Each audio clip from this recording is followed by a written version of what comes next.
de plein fouet. Aujourd'hui, conformément à l'article 9 du texte créateur de l'UNCC, le directeur général invite la presse dans le cadre de la publication de ce rapport d'enquête. À présent, accueillons le directeur général de l'UNCC dans ses propos de circonstance, Maître Hans-Jacques Ludwig Joseph. Les enquêteurs de l'unité de lutte contre la corruption, mesdames, messieurs de la presse parlée, écrite, télévisée ainsi que les médias en ligne, aujourd'hui, l'unité de lutte contre la corruption est une fois de plus heureuse de vous convier à cette cérémonie officielle de remise de ce rapport d'enquête spéciale finalisé, transmis à la justice qui concerne les allégations de sollicitation de 100 millions de gourdes par les 3 membres du Conseil présidentiel de transition, Smith Augustin, Emmanuel Vertiner et Louis-Gérald Gilles, pour la reconduction de M. Raoul Pascal Pierre-Louis à la présidence du Conseil d'administration de la Banque nationale de crédit. Croyant fermement à l'énergie positive laissée par nos ancêtres, dans le cadre de cette lutte contre la corruption, nous allons cantonner l'hymne national en mémoire de ceux et celles qui nous ont légué cette énergie. Nous faisons appel donc à Madame Saraïka. Chers enquêteurs, messieurs de la presse, parlée, écrite, télévisée et en ligne.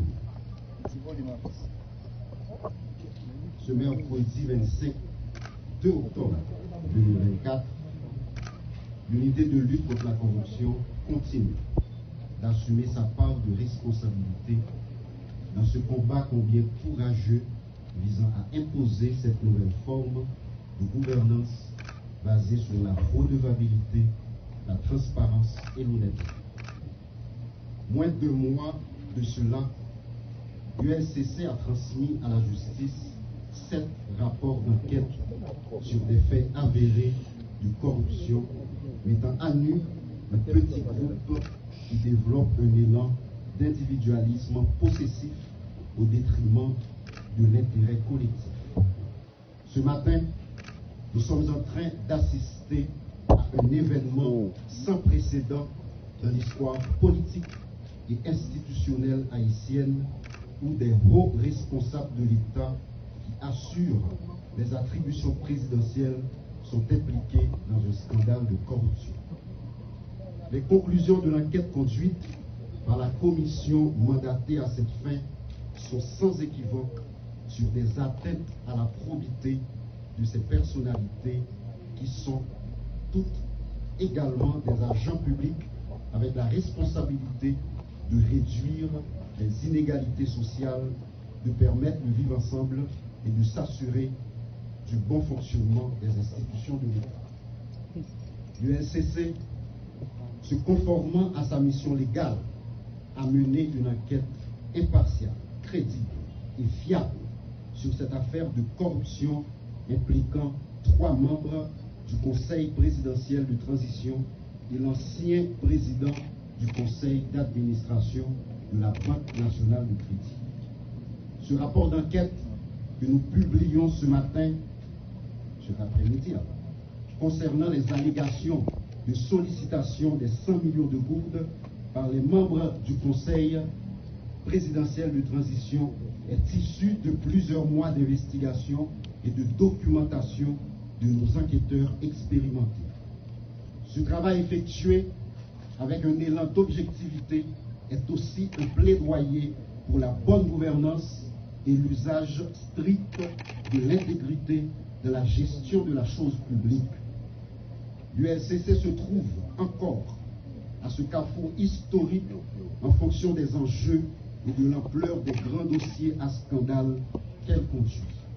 Cette institution qui détient cette noble charge de moraliser l'administration et la vie publique en général, de protéger les biens publics et collectifs, répondra toujours, sans moindre doute, à ses rendez-vous avec l'histoire.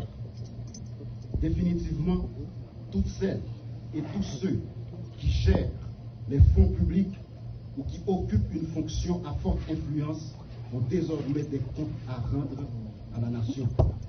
Ce changement de paradigme est en résonance avec les objectifs de cette période intérimaire insérée dans le décret du 10 avril 2024 qui insiste sur des réformes profondes et considérables en vue de proposer une nouvelle forme de gouvernance axée sur le sens profond du service public.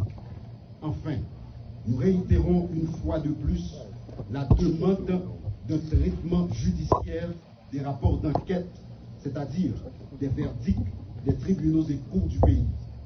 Je veux rappeler que les juges sont appelés à décider en toute indépendance, en priorisant l'intérêt général, en s'efforçant de résister aux forces occultes détentrices d'avoirs importants issus des actes de corruption qu'ils sont tenus de réprimer. L'UNCC demeure une grande alliée de la justice et travaille pour la justice.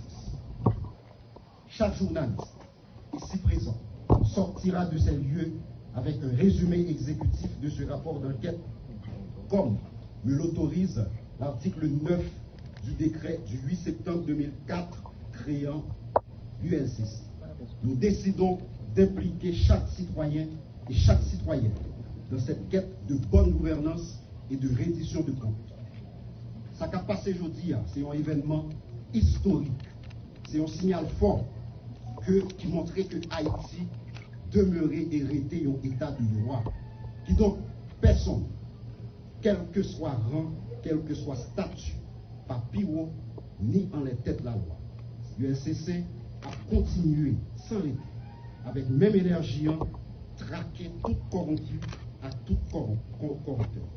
Du haut de nos 20 ans, les 20 ans de l'institution, l'UNCC assume sa part. Ensemble, nous allons continuer. Merci beaucoup. C'est la justice. Je rappelle rapidement, dans ce rapport d'enquête, l'UNCC a fait des recommandations administratives, en plus des recommandations sur le plan pénal. C'est d'abord la mise en mouvement de l'action publique contre les nommés Smith Augustin, Emmanuel Vertilaire et Louis Gérald Gilles pour abus de fonction, versement de pots de vin et corruption passive, ce conformément aux dispositions des articles 5.5 et 5.6 et 11 de la loi du 12 mars 2014 portant prévention et répression de la corruption.